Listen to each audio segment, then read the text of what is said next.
Hello mga cool, ngayong araw mag-install naman tayo ng 9 inches na Android head unit dito sa Hyundai Accent. So, intro, pasok na!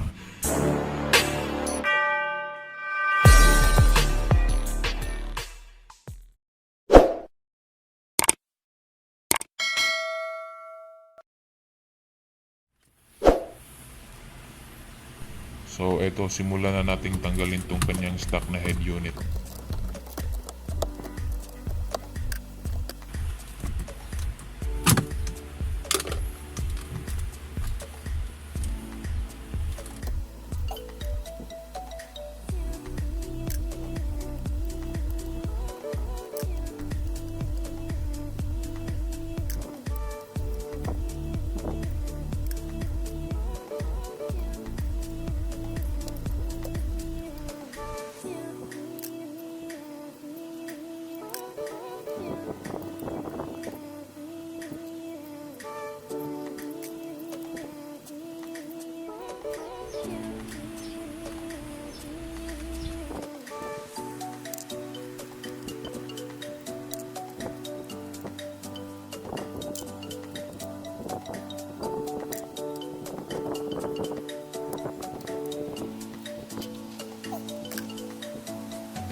Etong kanyang aircon vent ay ilipat natin mamaya dun sa frame ng bagong head unit na nabili natin.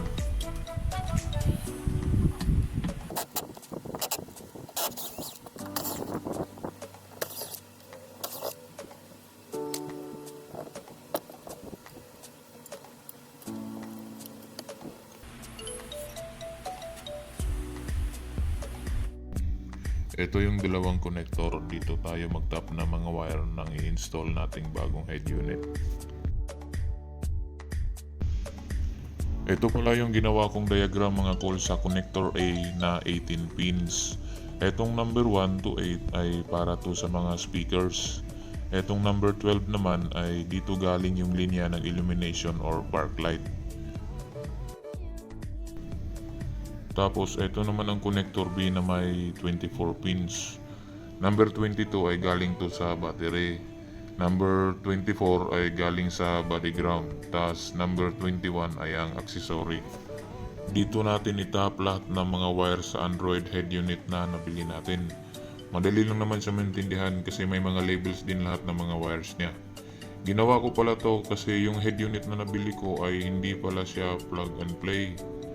So, balik tayo dito sa number 4 and number 15. Ito yung dalawang wire na galing dun sa steering wheel button or galing dun sa manibela. Dito din natin itap yung mga wire para sa steering wheel controls. Okay? Okay. So, ito na siya. Natap ko na lahat. Binalot ko na din ng electrical tape. Itong brown wire na natira, itap natin ito mamaya sa positive ng reverse light.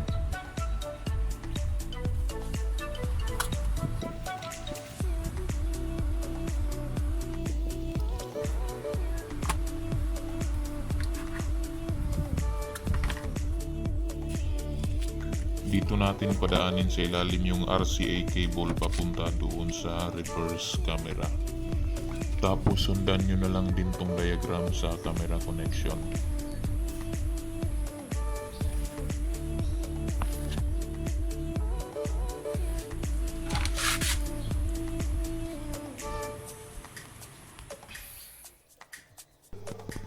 Ngayon, simulan na natin i-connect lahat ng connector na natira dito sa likod. Tapos salpak na natin tong bagong head unit. Tsaka testing na din natin.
itong head unit na to mga kol, meron din siyang built-in na speedometer na application.